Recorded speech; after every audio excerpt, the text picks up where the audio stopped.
Hello जय हिंद दोस्तों, आप सभी का स्वागत है आपके अपने यूट्यूब चैनल प्रतिभा क्लासेज पर। तो आज इस वीडियो में हम लोग बात करेंगे विमा के उपयोग देखेंगे। तो विमा के उपयोग देखने से पहले हम आपको बता देते हैं कि जो पीछे एक वीडियो आपको 6:30 बजे शाम को अपलोड किया गया है उसमें हमने विमाओं के उपयोग ही देखे थे। तो ये उपयोग एक छूट गया था, छूटा हालांकि नहीं था, कुछ टेक्निकल प्रॉब्लम की वजह से हमने इसका एग्जाम्पल नहीं किया था। हालांकि उपयोग तो हमने उसमें बताया था। तो 3 उपयोग होते हैं, एक बार रिपीट सुन लीजिए। पहला होता है हम एक पद्धति के मात्रक से को दूसरी पद्धति के मात्रक में बदल सकते हैं। मीन्स एमकेएस को सीजीएस में, सीजीएस को एफपीएस में, एफपीएस को एमकेएस में, एमकेएस को एसआई में, यानी किसी भी हम यूनिट को किसी में यूनिट में चेंज कर सकते हैं। समझ में आ गया ना। दूसरा होता है कि हम विमाओं की सहायता से किसी भौतिक सूत्र के सत्यता की जांच कर सकते हैं। यानी अगर हम दोनों पक्षों की विमाएं लिख देते हैं और अगर वो इक्विवेलेंट है तो सूत्र सही है वरना गलत है। ये 2 उपयोग हो गए। तीसरा उपयोग होता है कि अगर कोई राशि किसी अन्य राशियों पर निर्भर करती है तो उन राशियों के साथ जो उसका संबंध होगा तो एक नए सूत्र को रिप्रेजेंट करेगा। मीन्स विभिन्न भौतिक राशियों के मध्य संबंध स्थापित करना। ठीक है, तो यहाँ तक कहानी उम्मीद करते हैं समझ आई होगी। तो इस वीडियो में हम लोग क्या देखने वाले हैं, इस वीडियो में एक्चुअल में हम लोग देखेंगे जो थर्ड हमने आपको उपयोग बताया है ना, विभिन्न भौतिक राशियों के मध्य संबंध स्थापित करना। तो ये बात हमने नियम तो उसमें कराया था पर एग्जाम्पल नहीं करा पाए थे। एग्जाम्पल करा दिया था बोर्ड पर पूरा, पर वो उसमें एक्चुअल में कुछ टेक्निकल प्रॉब्लम की वजह से प्रॉब्लम आ गई थी, इसको इसलिए अलग से बना देंगे। ठीक है, तो इसको भी देख लीजिएगा सभी लोग, मजा आएगा आपको। अगले 10 मिनट दीजिए, है ना। ये छोटा सा वीडियो होगा तो इसको समझते हैं इसके एग्जाम्पल, क्योंकि इसके एग्जाम्पल ही छूटे थे पीछे। तो एक एग्जाम्पल है अपने पास, पढ़ते हैं इसको, ध्यान से इसको नोट कर लेना आप। ठीक है, कह रहा है एक कण क्षैतिज तल से वृत्तीय कक्षा में परिक्रमा कर रहा है। उस पर लगने वाला अभिकेंद्र बल, कौन सा बल? अभिकेंद्र बल कण के द्रव्यमान m, वृत्त की त्रिज्या r तथा कण की चाल v पर निर्भर करता है। विमीय विश्लेषण विधि से अभिकेंद्र बल के लिए सूत्र निकालिए। समझ में आया ना। तो एक छोटा सा डायग्राम बनाते हैं। पार्टिकल कैसे मूव कर रहा है, तो आप कहेंगे वृत्तीय कक्षा में। कौन सी कक्षा में? वृत्तीय कक्षा में। वृत्तीय कक्षा का मतलब यही होता है जब एक पार्टिकल सेंटर के चारों ओर मोशन करे, है ना, वृत्तीय कक्षा में। तो जाहिर सी बात है इसकी रेडियस कितनी होगी? r होगी, यानी ये त्रिज्या होगी और त्रिज्या को r से लिखा भी गया है। ठीक, सपोज करते हैं यहाँ से कोई पार्टिकल मूव कर रहा है, मीन्स वो वृत्तीय कक्षा में ऐसे जा रहा है, ये इसकी डायरेक्शन है। समझ में आया ना। रफ्तार क्या है? v है। और ये जो है यहाँ पर आप पार्टिकल देख पा रहे हैं, सपोज इसका मास m है। ठीक, आप सभी ने कभी ना कभी पढ़ा होगा, अगर कोई पार्टिकल वृत्तीय कक्षा में गति करता है तो उस पर एक फोर्स लगता है और उसका डायरेक्शन किधर होता है? केंद्र की तरफ। किधर होता है? केंद्र की तरफ। और केंद्र की तरफ लगने वाले बल को अभिकेंद्र बल कहते हैं। सपोज इस केंद्र को हमने C से लिखा तो जाहिर सी बात है यहाँ का जो बल है क्या उसे हम FC से डिनोट कर दें? काहे से लिख दे? F और सफिक्स में छोटा c, यानी ये वाला FC ही तुमको फाइंड करना है। मीन्स FC का ही रिलेशन निकालना है। ठीक है, तो चलिए शुरू करते हैं बिना किसी दिक्कत के। तो सबसे पहले आपको बता दें नियम अप्लाई कैसे करते हैं। जो भौतिक राशि जिन राशियों पर निर्भर करती है उस भौतिक राशि के समानुपात में सभी राशियों को लिख दिया जाता है और फिर दोनों पक्षों की विमाओं को संतुलित कर दिया जाता है। संतुलन करने के पश्चात हम अगेन समीकरणों को संतुष्ट कर देते हैं, जो आता है अपना फाइनल आंसर होता है। ठीक है, बस बहुत इजी चीज है, ध्यान से देखना है। तो FC डिपेंड करता है ना। तो FC कहाँ डिपेंड कर रहा है, ध्यान से देखना है एक बार आप। क्या समानुपात में लिखना है, तो आप कहेंगे बिल्कुल लिखना है। FC directly proportional to m पर डिपेंड करता है, r पर डिपेंड करता है, v पर डिपेंड करता है। मीन्स पार्टिकल का मास मीन्स द्रव्यमान m, ये चीज भी आपको आनी चाहिए। क्यों आनी चाहिए? क्योंकि आप इनकी विमाएं लिखेंगे। m क्या है? द्रव्यमान है। r क्या है? दूरी है, मीन्स त्रिज्या है। v क्या है? पार्टिकल का वेग है।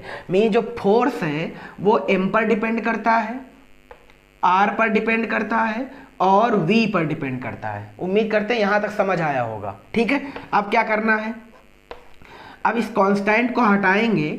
जाहिर सी बात है कोई ना कोई कांस्टेंट लेना पड़ेगा, तो हमने लिया k। क्या ले लिया? k। आप सभी जानते हैं इसका जो कांस्टेंट वैल्यू होगा कुछ ना कुछ जरूर होगा। हालांकि यहां पर कितना होता है? 1 होता है ना। तो k m r v। अब अगला काम क्या करना है, अगले स्टेप में इन पर क्रमशः घाते लगा दीजिए। अरे इस पर हमने a लगा दिया, इस पर b लगा दिया और इस पर c लगा दिया। आप याद रखेंगे कभी भी हम ऐसी भौतिक राशि का संबंध स्थापित नहीं कर सकते जो राशि 3 से अधिक राशियों पर निर्भर करती हो। मैक्सिमम 3 पर ही निर्भर करती तब भी हम निकाल सकते हैं, क्योंकि 4 राशियों पर निर्भर करती तो ये विमाओं के उपयोग में नहीं आता। ये बात भी आप याद रखेंगे। ठीक, आगे क्या करना है? आगे करना ये है कि अब दोनों पक्षों की विमाएं लिखते हैं। एफसी मीन्स बल, और बल की विमा आप अच्छे से याद होगी, MLT माइनस 2, MLT माइनस 2। तो कहेंगे बहुत अच्छे, बराबर के कांस्टेंट है तो इसका कोई विमा मात्रक नहीं होगा क्योंकि एक प्रायोगिक नंबर है। तो m द्रव्यमान है, m क्या है? द्रव्यमान है। द्रव्यमान का विमा क्या होता है? मात्रक क्या होता है? किलोग्राम। विमा क्या होती है? m, है ना। तो यहां पे लिखते हैं m, और m पर जितनी घात लगी वो घात लगा दीजिए। तो आप देखेंगे कि m पर a घात है ना। घात हमने स्मॉल a लेटर से लिखी हुई है। r क्या है? दूरी है, मीन्स त्रिज्या है, और त्रिज्या की विमा आप सभी जानते हैं l होती है। क्या होती है? L। और L पर घात कितनी लगा दें? B। V वेग है, वेग की विमा आपको याद होगी, नहीं याद है तो याद करिए यार, है ना। LT माइनस 1, और इस पर घात बोलो क्या है? C है। बहुत अच्छे यहाँ तक। ठीक, आगे बढ़ते हैं। अब इनकी तुलना करनी है, तो तुलना करने के लिए तुम्हें कुछ कुछ आना चाहिए। ध्यान से देखना, क्या यहाँ पर कुछ नजर आ रहा है? तो क्या नजर आ रहा है? ध्यान से देखना। क्या हम इसे ये लिख सकते हैं? M पर 1 घात, L पर भी 1 घात, और T पर घात है -2। क्या यहाँ तक समझ आया? अरे ऐसा क्यों लिखा? क्योंकि हमें यहाँ से ABC के मान चाहिए होते हैं। ठीक है, अब बोलो क्या लिखें? M घात बोलो, इस पे क्या है? A, है ना। यहाँ बोलो, यहाँ भी L है, यहाँ भी L है। जब दो जगह ऐसा होता है तो वो घातें ऊपर की ऐड हो जाती है। अरे गुणा करेंगे, गुणा करने पर घातें जुड़ती हैं, तो L की गुणा हो गई तो L हो गया, और गुणा करने पर घातें ऐड हो जाएंगी। तो फिर इधर बोलो क्या लिखें? B plus C means L पर कितनी घात? B plus C। T पर बोलो कितनी घात? T पर है -C घात। ये -1 लिखा है, C की गुणा इससे कर दीजिए तो -C आ जाएगा। कोई दिक्कत तो नहीं? ठीक, अब तुलना कर दीजिए। दोनों तरफ तुलना करेंगे तो ध्यान से देखना क्या क्या मिलेगा आपको। क्या M की वैल्यू A है, यहाँ M की वैल्यू 1 है, तो उम्मीद करते हैं आप आंख बंद करके भी ये लिख सकते हैं, A की वैल्यू 1 आएगी। ठीक है, अब यहाँ से बोलो B प्लस C L की घात है, यहाँ पर L की घात 1 है। इसका मतलब ये हुआ कि B प्लस C की वैल्यू 1 है ना। पर क्या अभी ये पूरी तरह से कंप्लीट है? तो आप कहेंगे कंप्लीट नहीं है, क्योंकि यहाँ पर 2 वैल्यू है। क्लियर हुआ? ये आगे बढ़ते हैं। यहाँ पर है T की घात -2, यहाँ पे है -C। इसका मतलब ये हुआ कि -C की वैल्यू है -2, है ना। तो ध्यान से देखो, तो माइनस से माइनस कैंसिल हो जाएगा, तो C की वैल्यू कितनी निकल के आ जाएगी? 2। यहाँ तक कोई समस्या नहीं? ठीक, अच्छा अब ये अगर हम C का मान यहाँ उठा के रख दें तो क्या हम B का मान निकाल देंगे? तो बिल्कुल निकाल देंगे। तो ध्यान से देखना, क्या हम इसे B लिख सकते हैं और इसे बोलो 2 लिख सकते हैं, बराबर में 1 लिख सकते हैं। अगर B की वैल्यू यहाँ से सॉल्व कर दे तो क्या -1 आ जाएगी? तो आप कहेंगे बिल्कुल आ जाएगी। क्यों आ गई? क्योंकि यहाँ से 2 है, तो ये इधर प्लस का उधर जाएगा माइनस का, तो ये माइनस का 2 हो जाएगा। माइनस के 2 से 1 घटा दीजिए तो माइनस का 1 बचेगा। अब इन घातों को यहाँ पे पुट कर दीजिए, आपका आंसर आ जाएगा। ठीक है, तो ध्यान से देखना है। चलो इधर कर देते हैं, ये घातें उठाइए, A B C के मान उठाइए और यहाँ पे पुट करिए आकर के। तो बोलो ध्यान से, क्या हम FC बराबर ये लिख पा रहे हैं? K M R V, है ना। M पर कितनी घात है? A का वैल्यू कितना है? 1 मीन्स यहाँ पर 1 घात। R की वैल्यू क्या है? B मीन्स R की घात है B, और B की वैल्यू है -1, है ना। और V पर है C घात, तो C की घात है 2। ठीक, अब इसको थोड़ा सही करके लिखते हैं। कितने लोगों को याद है ये? M पर 1 घात का मतलब ये M ऊपर रहेगा, है ना। V पर भी पॉजिटिव घात है तो ये भी ऊपर रहेगा, और R पर निगेटिव घात है इसलिए पॉजिटिव बना के नीचे R भी लिख सकते हैं। यानी इस चीज को हम ये लिख सकते हैं। और आप याद करिए, क्या विकेंद्र बल के लिए यही सूत्र होता है? तो आप कहेंगे बिल्कुल होता है यार, है ना। तो ये प्रूव्ड हो गया।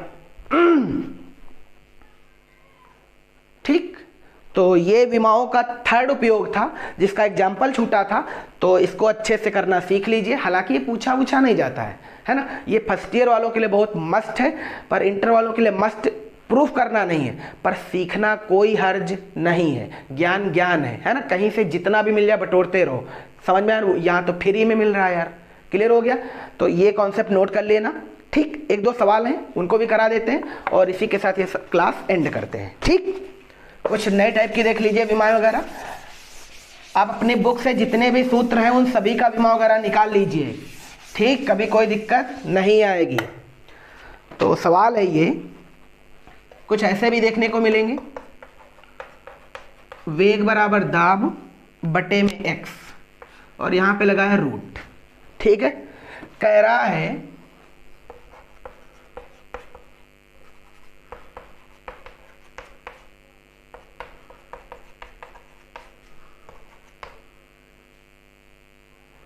एक्स की विमा मात्रक व राशि की गणना करो। कहने का मतलब ये भी बताना है यहां पर क्या लिखें। ठीक, ये सवाल है। ऐसे सवाल भी आते हैं, हालांकि इंटर बोर्ड में अभी तक देखने को नहीं मिले हैं। सवाल ये है, कह रहा है वेग बराबर रूट के अंदर दाब बटे एक्स, है ना। यहाँ पे करना क्या है, एक्स की विमा निकालनी है, एक्स का मात्रक निकालना है और ये भी बताना है एक्स एक्चुअल में है क्या, है ना। तो अगर विमा मात्रक पे तुमने ठीक से काम किया है ना तो कोई दिक्कत नहीं होगी। चलिए शुरू करते हैं। क्या हम इसे ये लिख सकते हैं, क्या दोनों तरफ हम वर्ग कर दें, दोनों तरफ वर्ग कर दें ताकि यहाँ से रूट का झंझट हट जाए, है ना। तो यहाँ पे हम दोनों तरफ वर्ग कर रहे हैं पहले, तो बोलो इसे हम क्या लिख सकते हैं। क्या हम इसे ये लिख सकते हैं, वेग स्क्वायर बराबर दाब बटे एक्स, है ना। अगर हम यहाँ से एक्स की वैल्यू निकालना चाहें, मेरे ख्याल से एक्स सभी के लाइफ में होती है और यहाँ भी एक्स होता है ना। लाइफ में एक्स का शायद कोई वैल्यू नहीं है, पर मैथ में या फिजिक्स में हर जगह एक्स की वैल्यू होती है। क्या होती है वही यहाँ से फाइंड करनी है। एक्स बराबर बोलो क्या लिखेंगे, दाब बटे वेग स्क्वायर। अब काम आसान है ना। अब मात्रक विमा लिख सकते हैं हम, ध्यान से देखना। अब मुझे एक्स का पहले मात्रक लिखते हैं। ठीक, इधर क्या लिखते हैं, मात्रक इधर लिखते हैं, विमा उधर लिखते हैं। मात्रक बोलो क्या लिखें। क्या मुझे याद है दाब का मात्रक होता है, नहीं अगर याद है तो आप दाब के सूत्र से निकाल लो। दाब बराबर बल बटे क्षेत्रफल, दाब बराबर बल बटे में क्षेत्रफल। बल का मात्रक आपको याद होगा न्यूटन होता है और बटे में क्षेत्रफल का मात्रक मीटर स्क्वायर होता है। मीन्स न्यूटन प्रति मीटर स्क्वायर किस आफत का मात्रक है, दाब का। अब मिसिंग कौन, वेग। वेग का मात्रक नहीं याद है तो याद करिए मीटर प्रति सेकेंड, तो इनटू मीटर बटे में सेकेंड जब लिखेंगे आप और इसका स्क्वायर करेंगे, है ना, तो ये सारी चीजें कहाँ देखने को मिलेंगी, ऊपर। ध्यान से देखो, तो यहाँ लिख देते हैं, है ना। तो बोलो क्या लिखेंगे, न्यूटन, और ये सेकेंड एक्चुअल में ऊपर चला जाएगा, है ना। ये घात नहीं पलटेगी, याद रखना, क्योंकि ये गुणे में जा रहा है। सेकेंड स्क्वायर बटे में बोलो क्या लिखें, metre square, metre square means metre की घात 4, मीटर की घात 4। यहां से मात्रक बहुत ज्यादा क्लियर नहीं है, आप कभी नहीं बता पाएंगे किस राशि का मात्रक है ना। पर विमा के थ्रू आप जरूर बता सकते हैं। इसको और हम सॉल्व कर दें तो याद होगा, इसकी जगह हम कुछ लिख सकते हैं। क्या याद है, केजी इंटू मीटर बटे सेकेंड स्क्वायर, है ना। केजी इंटू मीटर बटे में सेकेंड स्क्वायर, क्योंकि द्रव्यमान इंटू त्वरण होता है ना। तो इसको और सॉल्व करते हैं। इसको बोलो क्या लिख सकते हैं, किलोग्राम इंटू मीटर, और सेकेंड स्क्वायर इसमें पहले से लिखा है, और बटे में सेकेंड स्क्वायर। देखिए किलोग्राम इंटू मीटर बटे सेकेंड स्क्वायर, ये न्यूटन की जगह पे लिखा है। सेकेंड स्क्वायर ये तो पहले से ही लिखा है ना। इंटू में मीटर 4 पहले से ही लिखा है। अब ध्यान से आप देखें, क्या सेकेंड स्क्वायर से सेकेंड स्क्वायर कैंसिल हो गया, मीटर से मीटर 4 कैंसिल हो गया, यहाँ पे मीटर क्यूब बच गया। इसका मतलब ये बच गया,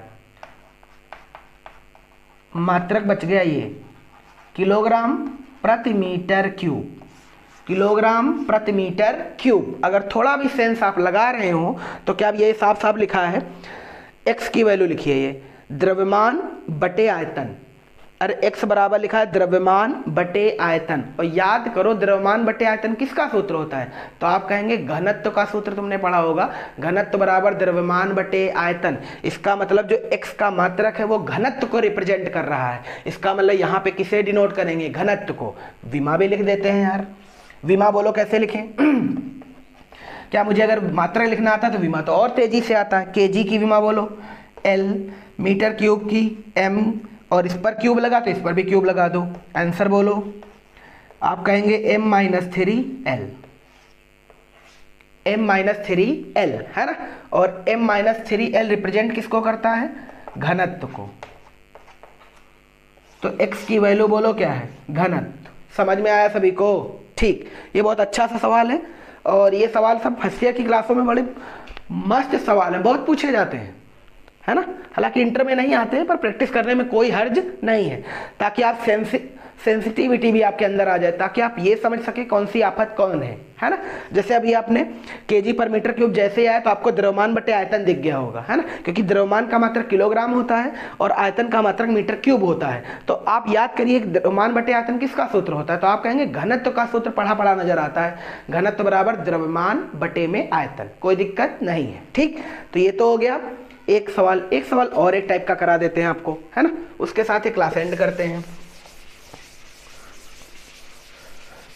नोट करते चलना और समझते भी रहना, ठीक। कमेंट बॉक्स इसीलिए ओपन है सभी के लिए, आराम से वहां कुछ भी रिपीट कर सकते हैं। अब एक अगला सवाल समझते हैं। कह रहा है किसी कण की स्थिति x बराबर AT प्लस BT स्क्वायर है, ठीक। ये एक सवाल है, मीन्स ये कोई पार्टिकल की स्थिति दे रखी है और स्थिति एक्चुअल में विस्थापन टाइप है, तो जाहिर सी बात है x का मात्रक मीटर होगा। तो ये लिखने के बाद ये भी कह सकता है कि आप मात्रक निकालो, यहाँ पे कुछ नहीं बता सकता है, या कई बार तो बता भी देगा, है ना। तो यहाँ पे हालांकि लिखा है, क्या लिखा है एक बार सुनते हैं। कह रहा है किसी कण की स्थिति ये है जहां x मीटर में है, जहां x क्या है, मीटर में, अगेन x की वैल्यू क्या है, मीटर है, यानी x का मात्रक मीटर है, ठीक। आगे कह रहा है तथा t सेकंड में, यानी जो t लिखा है वो सेकंड को रिप्रेजेंट कर रहा है, बहुत अच्छे। अब क्या कह रहा है, a तथा b की विमाएं बताओ, a b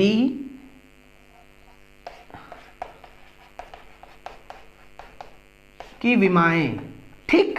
और दूसरी एक और चीज, इन भौतिक राशि, ये किन भौतिक राशियों को स्पष्ट करते हैं। कहने का मतलब जिस प्रकार तुमने x का मान बताया था ना, नाम, ठीक उसी प्रकार इसका भी तुम्हें नाम ही बताना है ना। तो अगर तुमने राशि का मात्रक और विमा निकाल लिया तो यकीन करो कि आप राशि का नाम भी बता पाएंगे, है ना। तो सबसे पहले एक काम हमने आपको बताया था, हमने कहा था अगर कोई फंक्शन प्लस का है या माइनस का है तो उसमें जो फंक्शन जिसके तुल्य होगा हमेशा वो टोटल समीकरण का मात्रक उसी के बराबर होगा। जैसे इन दोनों ही फंक्शनों का जो मात्रक होगा वो x के बराबर होगा, यानी x का मात्रक इक्विवेलेंट AT का मात्रक एंड x का मात्रक इक्विवेलेंट BT स्क्वायर का मात्रक। क्या मेरी बात क्लियर है? अरे जोड़ने और घटाने पर मात्रक पर कोई प्रभाव नहीं पड़ता, ये बात बहुत बार कह चुके हैं, ठीक। तो ध्यान से देखना आप, तो x का मात्रक तो कन्फर्म है ना, तो हम a का मात्रक निकाल रहे हैं, तो हम यहाँ पे लिख भी सकते हैं x बराबर AT एंड x बराबर BT स्क्वायर। ऐसा क्यों? ये मात्रक के थ्रू, है ना, इसका जो मात्रक वही तो इसका होगा,